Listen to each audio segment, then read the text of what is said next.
Welcome back to Inspired Forward. I'm Dan Trinidad, and I'm really excited to talk to our guest today, David Lykken. David is a guy that's been in the business significantly longer than me. He's been in the business 45 years. He's been an owner-operator of 3 different mortgage banking companies, a software company, and several leading consulting companies. Dave's a regular guest on Fox Business News, as well as guest appearances on CNBC, and currently hosts his own weekly radio podcast. David, welcome. Good to be here with you. Thank you. Real honor. I'm really excited to talk to you. It's always fun to have conversations with people that have seen the entire industry. I got in 1984. You obviously got in earlier than that, and I feel like I've seen the whole industry grow. You know, we went from, when I got in the business, rates were at, the 18% range. And right. I was told to sell adjustables starting at the 14.5%. And boy, have we come a long ways. Oh yeah. No kidding. So give me a little bit of, so you how did you end up in the mortgage industry? That's a funny story. I was graduating from college up in Seattle, Washington area, and Puget Sound area, and I had no clue what I wanted to do. I'm always compassionate to our millennials who are trying to find what they want to do in life, and so me, it was just practical. I was getting married for the first time, and I was just going like, what do I do? So I went to my dad and asked him, what do you think I should do? And he says, why don't you go to work for a bank? At least you'll learn how to balance your checking account. You struggled with that in college. So that was my career advice from my dad. He's an entrepreneur, and he thought some good financial training would be good. And so I joined a management training program at Puget Sound Mutual Savings Bank up in Seattle.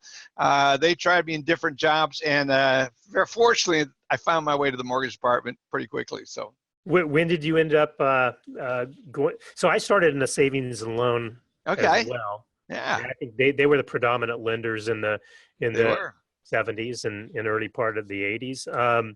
So how did you go from getting in the mortgage business through your bank to starting your own mortgage banking company? Well, I think it took a little while. I think I think there's no substitute for experience, and I knew that. But there comes a point where, when you're young and kind of full of yourself, you go, I think I could do that better than they're doing it. So at some point in time, that if you have any entrepreneurial genes inside you, you kind of get that going like, gosh, I think I could do it better. And you hear that enough. At some point in time, someone says it, or you hear your own self saying, I'm going to go do it myself. And I did. I made that a conscious decision to open my own mortgage company. I was in Southern California by that time in my life. I called my Freddie Mac rep. I called him and said, hey, I want to open my own mortgage company. Do you know of someone I can work with that'll at least work with me? Teach me everything I don't know. I think I know it all. Sounds familiar. And so at least I went to work so I found a guy, Randy Evans at American West Financial in Santa Ana. We cut a deal for 2 years. I'd work with him, and he'd teach me what I did. I'd teach him what I knew. I was a top producer, so I helped him on the sales side. He helped me on the operational side. And that set me up to launch 2 companies back-to-back in San Diego, and a third one up in Irvine. I joined a company already existing in Irvine. What year was that?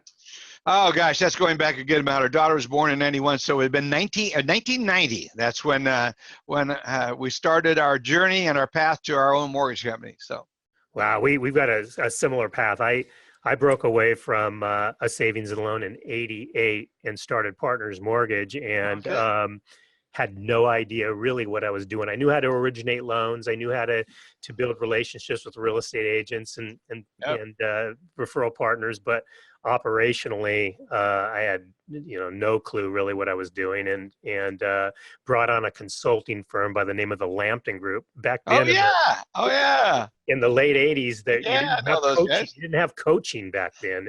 Right. You had consulting companies, and I ended up signing a 3-year contract with them, and they made me a real business. And good. That sounds similar to how you did it. Yep. I chose to get rolled up my sleeves and get involved in someone else's business, how I chose to do it, how I learned it. And then along the way, the warehouse lenders, my investors, all the business relationships for the consulting. entities I went to or turned to for wisdom advice. My warehouse lender was First Collateral. Mm-hmm. Forever and grateful to the folks, the executives there at Lynn Merkel, who is there along with, his name escapes. He's retired for a number of years. I'll think of it in a minute, but I will too. I know who you're talking about. just so awesome leadership that they brought to me, and wisdom. So, yeah, that was the journey. But did you produce while you were running your company? Well, I had gotten some counseling and consulting that said, trying to produce and do both was going to be a challenge. I think for me, I needed to focus intensely on the operational parts because I didn't know what I didn't know. And there's so many potholes you can get stuck in when you're running things operationally. So along the way, I became a DE underwriter, learned the operational side of it. I've always done sales, but I ended up turning my sales skills from working with consumers, which I love doing. It was so much fun during those years. And I turned it to working with investors. So the same skills it takes to selling a consumer ongoing with you, the same skills apply into the secondary market. So I converted to that side of it, and it worked out real well. Yeah, no kidding. No kidding. How many loan officers did you have in the early days? Well, in the early days, we started out with, I think, 8 or 10, and then it grew up to the hundreds and hundreds. So I think it was 750. So, wow. Yeah, Holy cow. at the I had no last. idea. Yeah. So what made you stop? So, I've been doing this, like I said, for 30 years, and my role has changed, and I've had other businesses, but I'm still overseeing Partners Mortgage, and Right. that Partners has changed tremendously. But what caused you to say, okay, I think I'm done with. Well, I think the good word is define done. I don't know that I consider myself done. I changed roles and responsibilities. Done as a business owner, that happened because we had someone walk up to us and offer us a great deal of money for the company. We had an opportunity to sell, and we got a ridiculously high multiple. It happened in November 18th, my wife's birthday, 1996. Never forget that. We sold to and got a large multiple. We chose. They gave us two options. We had an earn-out option, the management group, and at this point, I was a minority owner in a large company in Southern California. It was one of the first consumer direct companies, a very successful, very profitable company. And so the management group opted for the earn-out. That's a mistake. The company that bought us was a well-known, high-profile company, and unfortunately, the liquidity crisis happened in 1999 when Russia defaulted in debt, and that company had to file bankruptcy. And so we got the company back. We resold it in 2000, and that's when we finally exited. I said, "Good run." Yeah, I could feel that that whole experience. We had our company sold as well, and um, I couldn't get over the earnout part of it. It was, you got to stay on board for 3 years, and you got to produce these results. And I'm thinking, Yeah. well, if I stay on board for 3 years and I produce these results, I'll still own the asset at the end of at That's the period. So, I'm going to stay put. And smart. so, well, I don't know if it's smarter. I think there's a whole lot. Yeah.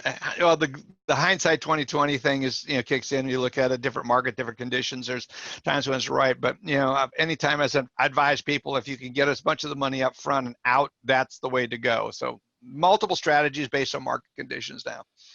Yeah. So you're spending really all your time, well, not all your time, but the majority of your work time now consulting and teaching and helping leaders of organizations.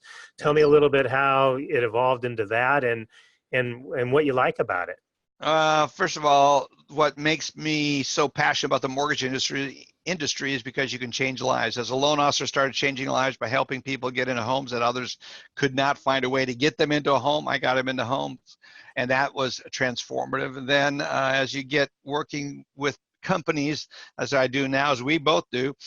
Coaching and consulting is two ways. I love executive coaching. It's probably one of the most powerful, transformative things you can do in someone's life, because not only are you dealing with their business, but if you're touching their business, you're oftentimes getting deeper into other aspects of lives, their personal lives. I I don't do marriage counseling. I probably needed a marriage counselor more than I could ever do marriage counseling. But you touch people's lives, and you do. We've saved a number of marriages as a result of the business consulting we do, which is really interesting when you consult to a CEO or coach a CEO.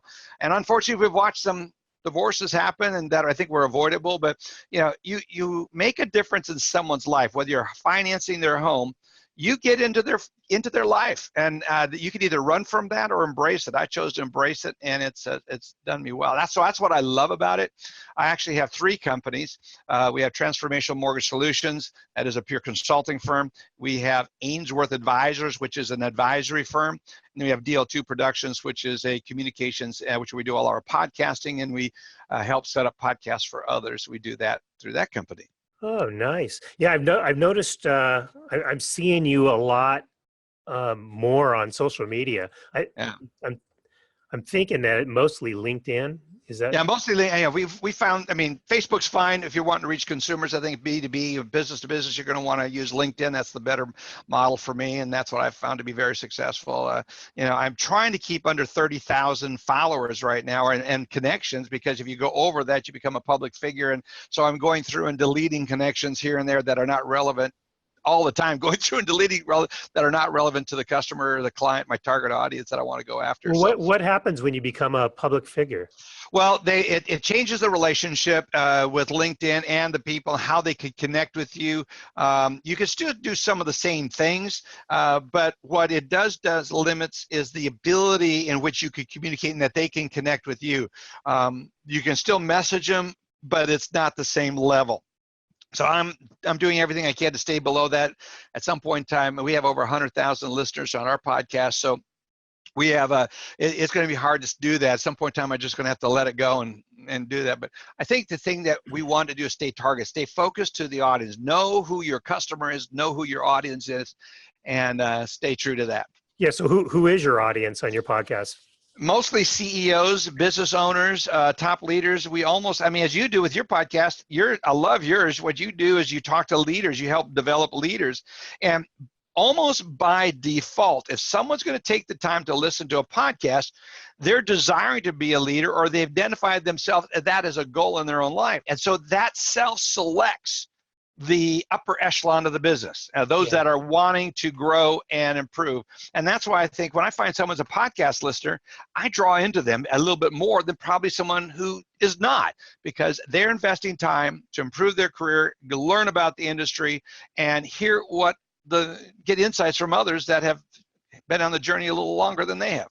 Yeah. I don't know about you, but I am for the first time in a long time, just really fascinated about, the changes in our industry, in the world, really, that the majority of our lives in the mortgage business, we didn't have a cell phone, and we didn't have the internet, and certainly not social media. So I'm really fascinated with seeing and understanding how one can use it and grow actually exponentially.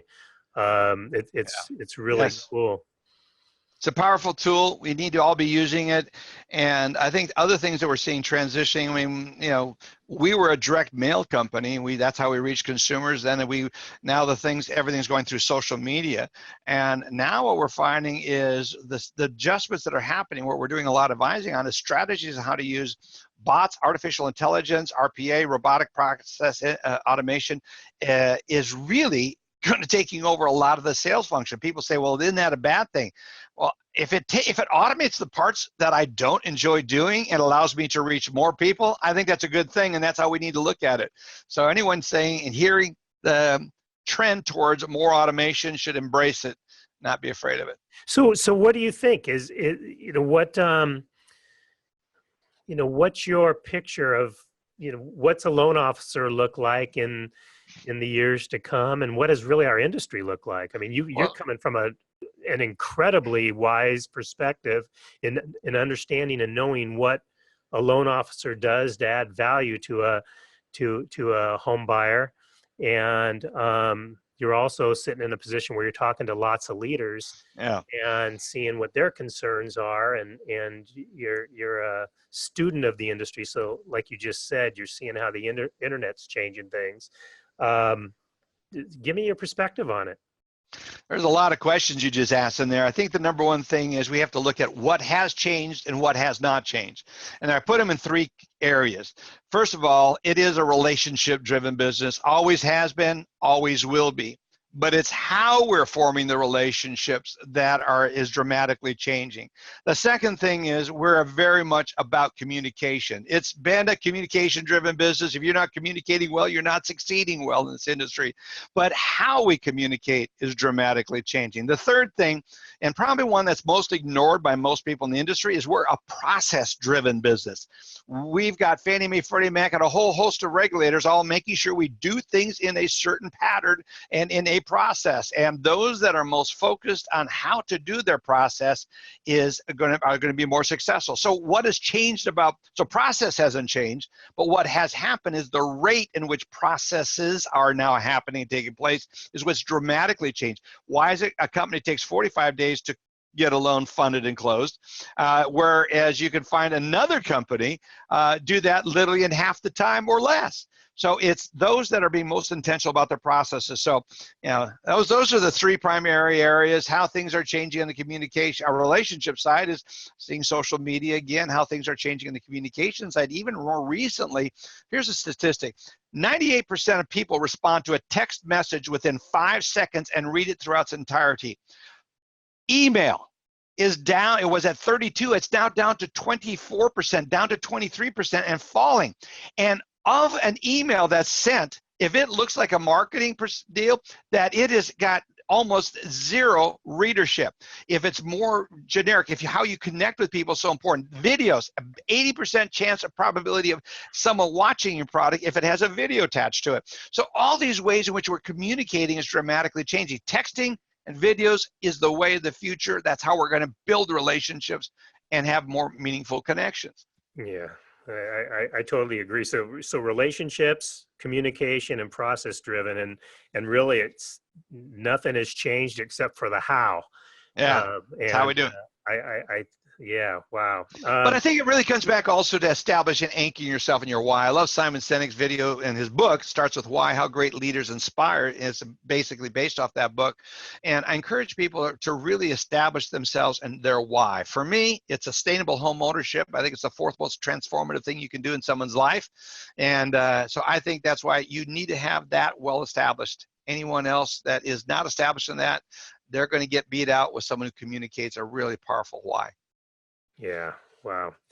So, in talking to a lot of executives out there in our space, what are you finding to be the most common challenge or concern that leaders are faced with these days? Well, the number one fear that every mortgage business owner has right now is, am I going to lose my salespeople?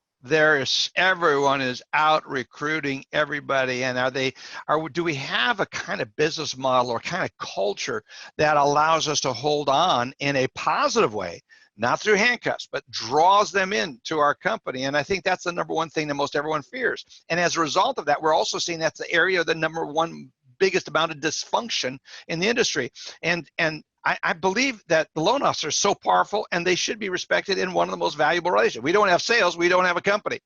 But it's how we retain them, how we draw them in, that I think is where there's a lot of dysfunction and areas that need to get addressed within a company. So that's where most people are struggling, is they're spending too much time running in fear rather than running in leadership. If they work their leadership skills and convince people that they need to be at a company because of leadership, like what you're doing on this podcast, you're obviously adding value to bring knowledge out. You interview a lot of guests, a lot of great guests, and what you do is helping people hear different perspectives. So you're building leadership. You're a draw. If I was out looking for a job, I would be looking to someone like you who is helping me build and develop myself. So I encourage people, don't be living in fear of losing your loan officer. In fact, I used to require all my loan officers to interview for jobs at least 4 times a year. You go like, are you out of your mind? That's like leaning into a left hook. I go, here's the deal. If I'm not doing the job to keep them, they're going to get stolen away anyway. So I asked them to go out, interview a job, come back and talk to me. What are they hearing? What can we do better? How did that? And it's living without fear. And some would say that's reckless and crazy. But if you don't, I did a podcast and I had Chris George, the president of the NBA, on for the Father's Day here just recently. And one of his sons quoted, he had all 4 of his sons on the podcast. It was a Father's Day special and was honoring Chris George. What an amazing guy he is. And he said, if one of his sons says, Dad has always said, if you're not living on the edge, you're taking up too much space.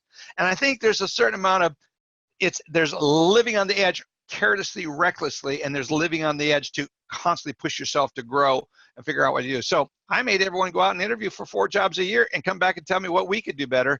And boy, I was nervous a few times when several one would go because they get some serious offers and I have to deal with it. But it worked. Wow, I have never heard that before, and I see the logic behind it. That's for sure. And thank you for your kind words. I'd like to think that I'm not in this business any longer, really, for the last 15, 20 years because of money. Although the money's rewarding, I really love helping people. But like what you just said, it's definitely different in the whole recruiting. And I don't know if it's because there's just a different generation coming back or coming in. I don't know if it's because mortgage brokers are now kind of moving in that direction. I'm not sure why, but I'm in more conversations with loan officers right now than I generally. When I get face to face with a potential loan officer, I knew I had almost 100% chance in getting them to join. And now I'm competing with just interesting. Yeah, and there's 2 ways of looking at that. I mean, it's frustrating in one sense. I used to be good and I'm doing well. Your game hasn't changed, but others' games have gone up. And I think when they meet you, I think people are going to be drawn to you. I mean, it's very obvious that you're about developing people, and there's not many of you out there, us out there, quite frankly. And so people are drawn to us. You keep that as your number one thing. I like what interviewing Marcia Davies and her daughter for Mother's Day special on my podcast, and they said, make sure you send the elevator down when you get to the top. I think that's one of those quotes that Marcia shared with her daughter. And I think we need to do enough of developing people so we can bring people up. And what are you doing? It's so obvious to those that are looking from the outside, to those that are actually developing people. So when you develop people, you're going to draw the right person. And those that aren't interested in that, I'll argue it's probably best that they work somewhere else anyway. Yeah, no, I agree. We have a very large percentage of our Salesforce now are really young guys and gals. I mean, they haven't been in the business that long. They come out, they're college athletes, most of them, or some of them. And, the key comes into the actual hiring of them, making sure you find people that are driven and have the right, characteristics in their profile. And I think if you find those people, teaching them the mortgage business isn't that tough. Teaching them who to partner up with isn't that tough. It's just finding people with the right drive. Where I'm challenged right now is really the millennials are a little different. In how do you recommend holding your Salesforce accountable? Accountability and millennials, that some people, and I don't want to be speaking disparaging, there's some millennials that love being held accountable, but who and how we hold them accountable, by whom we're holding them accountable, and how we're holding them accountable, that's where there's been some real adjustments. The old stick and carrot doesn't work with them. They have a different, what we put on the end of the stick and for the carrot is different. They value things differently. Freedom, being able to have freedom of time. So if you're not learning what a millennial wants, your millennials, because it can vary somewhat within that group. But generally, time and freedom and travel is more important to them than anything else, their community, and being able to do that. So that's the one thing. I think the number one thing is take time to listen to whomever you're recruiting, what is important to them, and make sure that first of all, aligns with your program, what you're going to be able to do and provide them. Second of all is, if you agree with it, what are we doing to feed that, to take care of that? Now, that can get dysfunctional when we're, again, getting in fear. We're afraid of losing the people and it's not there. So it's finding that balance, and how we find that balance is, I think millennials, and it's true of any generation, they want to be respected and they want to respect. And so if you're not doing things that causes them to respect you, you're going to lose them. If you're not respecting them, you're obviously going to lose them. So I think that comes back down to leadership, which again, you're about developing leaders. Well, I am having a challenge though with what you just said is perfect, because they do value their time and their freedom. And I know how much work it takes in our industry right now. You know, how's a new guy going to go compete with that industry vet that, you know, has rock solid business partnerships, and it takes work. And I noticed that late afternoons, a lot of our sales force says, "Oh, it's time to go to do this or time to do that." And so that's where some of my struggle is right now. They're here early in the morning. You know, I'm not sure that was exclusive to millennials. When we had our company in Southern California in Irvine, I mean, when surf was up, we'd look out and we could tell who are the surfer dudes, and in the audience, their cubes were empty. I'm going like, "Where are you guys? Oh, did you hear the surf was up? We had a real good surf down at in Huntington." So they're all down there at the beach, and sure enough, they would stroll in later. So yeah, I think when it comes down to this, if you give them something to be inspired and excited about, and so let's go back to the surfing analogy, you give them something to be more excited about as they mature and grow, to be more excited about than surfing, they will show up. And so I think it's incumbent upon us to make sure that we inspire them to have a really solid why. And when they connect with their why, and it's their why, and you're facilitating their why rather than you getting them to facilitate your why, then things start getting a little bit easier on the retention and the motivation side. Yeah, no, it makes total sense. Thank you. What else are you finding with some of your customers out there? What other problems can you help us with? Well, I think leadership is the first one. I think the number one is just make sure you're doing that. The second is, are you looking at the technologies out there? Let's go back to the millennial crowd. These guys they've never known life without the internet. And most of them have never known life without that mobile device in their hands. Yeah. And so your business has got to be built to work that way. For example, let's go back to the server guy.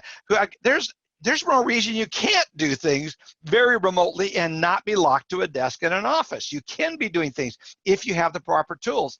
And this is where we're finding conversational AI, conversational bots coming in and being a very powerful tool as an enabler to take people through the sales process.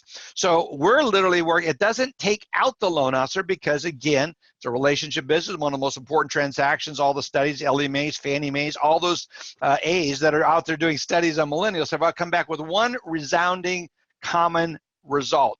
They want to talk to somebody about their home purchase. But the question is when they want to talk to it. They want to do everything up front. It's not until they get closer down to the end of that process that are they really wanting to interact. So what tools are we doing to provide them the answers, not to bug them, not to pursue them, not to hunt them down like there's, and we can think of all the analogies. Anyway, you get an idea. In other words, what are we doing to provide them the information, be available to them 24/7? So people are contacting you, but they're getting a bot. And well, it's able to answer their questions. Yeah, it's amazing. We have one particular company we're working with, our AI company we're working with. They give the name, and they have a particular product that's working, and the consumer came in to talk to Ava. And they go, "Ava, we had the most amazing experience with Ava." And they go, "Can we meet Ava? We want to thank Ava." You go, and the owners are going, Ava's at lunch right now. And you're like, come back. So they came back, and they finally had sit down and saying, Ava is an artificial intelligence. You were talking to a computer the whole time until it got to this point. And then we turned it over. Well, let me meet the loan officer. They met this. It's crazy how this world is changing. And unless we embrace those tools and get those, because what's so valuable to a loan officer is, let me see, if I could have technology talking to my consumers and doing it in such an intelligent way that it's not perceived that they're talking to a computer, that means I can quadruple my number of loans, the customers I'm working with. It allows me to do a lot more. So I actually see these tools helping loan originators, build their volume. We have one evidence that their volume was able to be built 10 times by employing these tools. And so, and the profitability. And also, the nice thing about that is the loan originator, the mortgage company came to the loan originator and says, can we adjust your compensation? Our costs are this. And they go, are you kidding? You helped me get this technology. I'm making this much more. So if you make this much more and you reduce their compensation by this much, it's a win-win. Yeah. So, I mean, but if you just talk to the LO and say, hey, I got to adjust your compensation, I'm not going to do anything to help you make more loans, probably not going to go so well. Do you think though the advancement of artificial intelligence is putting the loan officer at risk at all? No. I think what it does, it's going to put the loan officer at risk who doesn't use technology. It's going to put the loan officer at risk who is not aware of what's going on in the consumer trends. There's the website out there called the Millennial Disruption Index. Go check it out, Millennial Disruption Index. Just Google that, and you'll see all these charts that they produce. It'll be alarming and scary if you're a bank, a large financial institution, and it should tell you something that it's how we speak to the new consumer. And we say it's millennials, but what's happening with us baby boomers, we're watching how the millennials are using going, that's pretty cool. I want to do it that way. So so it is really spilling over into other generations. Wow. So give me some insight on balance. So I talk a lot about to our team that, their health is the most important thing they got. Without their health, they're going to have struggles with energy and really enjoying the work that they do requires good health and make sure. And I mean, I almost in every meeting I have talk about getting your health on the calendar first, whether it's just a walk in the morning, whether it's going to the gym, and then have your key relationships on the calendar second, your loved ones or your friends, and then fill your work schedule around that. I'm finding a lot of people, a lot of the older loan officers, and the industry still has, the average loan officer I still think is over 50. They're struggling. They're struggling with their health. They're struggling in the relationships. Give me your years of knowledge on this topic. So any years of knowledge and wisdom I have, it's because of mistakes I made. So I, right out of college, I told you I got into the industry because I was getting married. Well, unfortunately, I got married. Now let's go get successful in a job. I did not pay attention, and I did not have the right work-life balance. As a result of that, someone else started paying more attention to my wife, and she's now an ex-wife. Fortunately, Nancy and I have been married for nearly 35 years now. Congratulations. And I think what the key to this is having that. And if there's anyone who struggled with this one concept, it's this. And I think there's two things that I recommend. First of all, schedule your time and your money. Your money, I believe in giving away 10%.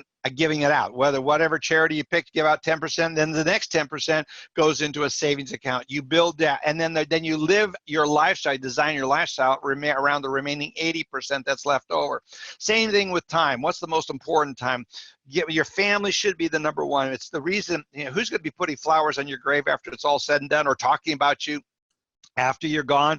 It's going to be your family. Maybe some people that are close friends, but it'll be your family that's showing up there. So make sure you spend the appropriate amount of time. That's your top priority. The second thing is, I look at giving again. I go, where are you giving and giving your time to make a difference in someone else's life? So that 80-10-10 rule is the one I apply to both.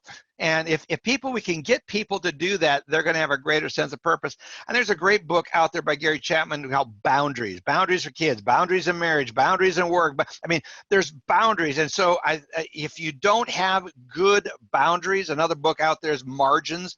If we do not, the reason there's margins in a book and they don't print all the way to the edge is because our eyes need a place to rest. If you don't have that place to rest, relax, work out, and take care of your health and your own marital relationships, your own family relationships, whatever they are, or friendships, you don't invest in them, you're not going to have them long term. So yeah. So are you finding the executives that you coach, are you finding that that's a topic that you? Yeah, that's again, before we started the podcast, we were talking, I mean, if you're consulting to someone, do you get into their life? And you can't not get into their lives if you're doing it. If you're working on a loan officer and to do a better job, you can't not step in there. Now, how we step into that, how we go into that is really critical, that we do it respectfully and recognize our boundaries or where we can have an influence. But you can go from an influence to a suggestive style and when you're outside those appropriate boundaries. But you've got to speak. Biggest struggle most executives have is they're not taking care of their health through exercise, and they're not taking care of their relationships. And they're making all this money, and their kids don't value them. They don't have the kind of relationship they wish they had. And you go like, then why are you doing this? What's driving us to be just so dysfunctional that we're not taking care of the number one things in our lives? So what is driving it? Well, I think a lot of it is we get in debt. We bought that thing early on, our stupidity of our younger years. We go get ourselves a car, a vehicle, a house, or something, and we're trying to hold on to a lifestyle. I think the first thing I tell everyone is, let's sit down and look at your lifestyle. Look at it holistically. Is this really what you want? And the number of people that go, I need to sell the house. I need to sell this car. I need to do something different, because if you know what definition of insanity is, doing the same old thing or living the same old thing, expecting different results. So I tell everyone, examine your life. It's never too late to make adjustments. I love it. Yeah, I'm finding that a lot of people I'm talking to, generally over the age of 45, that are just not happy. They either lost. Some of those are with the most money too. It's interesting. Yeah, I mean, so it's interesting. They went through a divorce, or they lost a spouse, or they lost a house back in 2008, or they've lost employees leaving, and it puts them in this. I only have X amount of time left. I didn't fulfill my life goals, and there's no point in even trying now. And I think that's one of the things that inspires me most. Yeah, that's why I have this podcast, and that's why I call it Inspired Forward, because I believe that we have a lot of time. I think we're going to live a lot longer than our parents do, and especially if we take care of ourselves and we have good relationships. But it's really sad to see somebody 50 years old feeling like it's over. It's over. That's so sad. I'm 69. Well, I got two stories I'll share with you that are really inspirational. I spoke in Madrid, Spain. I was invited by a conference organizer in Europe to come over and speak to the ministers of finance, the top European nations. And so it was a real honor. And joining me on this platform and at this event, one of the speakers, a guy by the name of Jack Gutentag. And Jack is the professor of economics since 1963 at Wharton. And so he's also known as the mortgage professor. I mean, just a real sharp guy. And the organizer said, Jack wants to buy you dinner. He wants to meet you. And I go, wonder why he would want to meet me. And so this old guy walks over holding a glass of wine very stately, and he introduces himself. I'm Jack Gutentag. I'd like to buy you dinner. I said, sure, Jack, but can I ask what this is about? And he goes, it shocked me by his answer. He says, well, I'm thinking about starting a business. And I'd had enough wine at that point. And I go, Jack, can I ask you how old you are? And he goes, sure, 85. It's like, is that a problem? And I go with a little smile. I go, how long do you plan to live? Most people 85 are planning their grave plot. He says, I plan to live for at least 5 more years. I said, how is that? He says, I have a 5-year business strategy. That guy I adopted. I helped him build that business, worked with him during that time, and he built it and sold it and made a bunch more money when he didn't need it. It was because the intellectual stimulant. Right. Then I had Michael Powell, who's the president at the time, Centennial Bank Mortgage in Little Rock, Arkansas, called me. He says, Lykken, I think I'm done with the mortgage industry. I'm kind of just fizzled out.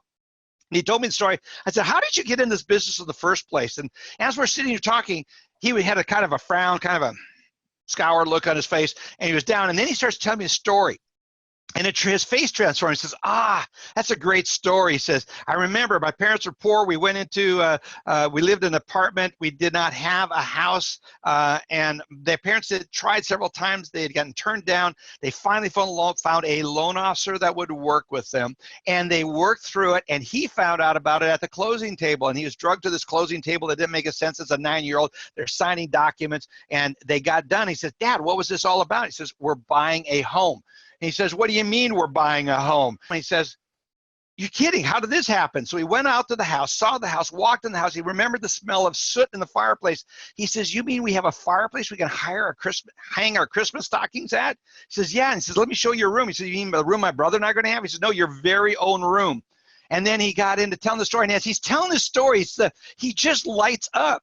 And then he gets into it and says, what is really exciting, son, is what's in the backyard. He took him out, the door's open, there's all these climbing trees.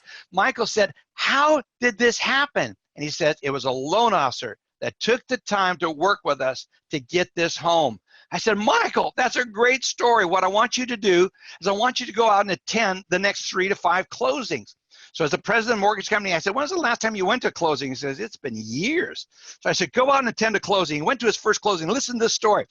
The tenant sitting at the first closing he went to was a veteran in a wheelchair. His legs had been blown off in Afghanistan by an IUD. He had no legs below his knees. He was an amputee. He had PSTD, and he was difficult to live with, got into drugs, destroyed his financial future. It was a disaster. This loan officer that Michael had working with him went out and started working with this couple. The guy starts telling his story. He starts crying. He says, my wife is a saint. She worked with me, did not leave me, and then she found this loan officer. Together, we're sitting here, and we're closing on a home. Sir, this means everything to me. Michael's hearing the story. This guy's emotional, and it was one of those moments he calls me right after that. He says, I don't need to go any more closings. I found my why. This was amazing, Lykken. We've got to get this message out. So I think anchor yourself on helping others. We do our best by raising up the lives of others. Lifting them up is what you're doing in this podcast. What Michael did by going and hearing about this story, we need to attend the closings. I don't care if you're the president of the biggest mortgage company on the planet. Go out and attend some closings. Find out what you're doing and the benefits you're providing to humans, our consumers. And if you're doing it right, they're going to stay in that home for a long time and come back and work with you over and over again. Wow, David, thanks for those stories, man. I'm going to go to some closings. Man, yeah, that's very, very cool. Well, David, I've really enjoyed our time together. How can I'm assuming you're still taking on clients, or? Oh yeah, we take on clients. Yeah, just took on 4 more here recently. Mostly coaching, what I'm doing right now, but love to work. Love to talk to people. They can go to our website, Transformational Mortgage Solutions. That's one of them. You can also go over to Ainsworth Advisors. That's our advisory firm. Or you can go out and to my podcast, and it's DL2 Productions, but the best thing to do is go out to Lykken on Lending and Lykken on Leadership, 2 podcasts I have on that. So Google those 2 things. It'll come up. Don't go to the Blog Talk Radio. It's a great way to look at it, but go to our website, Lykken on Lending, and you'll see all the podcasts up there that we do. And I want to put a link to yours on ours. So that's something I'll have Paul King, my program director, do and get a link so people can do it, because I really want to promote what you're doing. Well, thank you very much. Thank you very much, David. Why do you have 2 podcasts? Well, one's on leadership and one's on lending. So the Lykken on Lending podcast is really about what's going on day to day in the industry, interest rates. The first half of the podcast is broken up into a number of segments, about 8-10-minute segments talking about interest rates, the regulatory environment, a host of things, technology, what's happening there. Profit Doctor is on there with that. And then the second half is about an issue that we're facing. The leadership program is what I'm doing is I'm going around to all the leaders that are beginning to get old and die off, and I want to record their story and put it in a in a podcast where they can go listen to some amazing stories. John Robbins, who is the president of American Residential, has a great story. He's retired. Hopefully he will live for a long time, but when he passes, Jack Goodtag, I recorded his story, and you go listen to him. He's on there, recorded that story when he was 93 years old. Wow. So what the purpose of the leadership program is to put recorded stories of leaders so that we don't make the mistake of not learning from the past mistakes of others, and we can learn and have that be there to guide us as we move forward. Wow. David, I love your energy, and we'll definitely be in touch with you. And I plan on being in Austin here in another month or Oh, so. So I'll give you a heads up when I'm going go to be there. barbecue. Let's go do some barbecue and beer together. Ooh, that sounds good. I All love right, it. I'll definitely be in touch. David, thank you so much for your generosity and your time today. Thank And you. I look Thank forward you to for getting to having know me. you better. Blessings to you and your audience. I applaud what you're doing. Keep up the good work. Appreciate it. Thanks, David. Have a Thank great you. day. You too. Bye-bye. Bye-bye.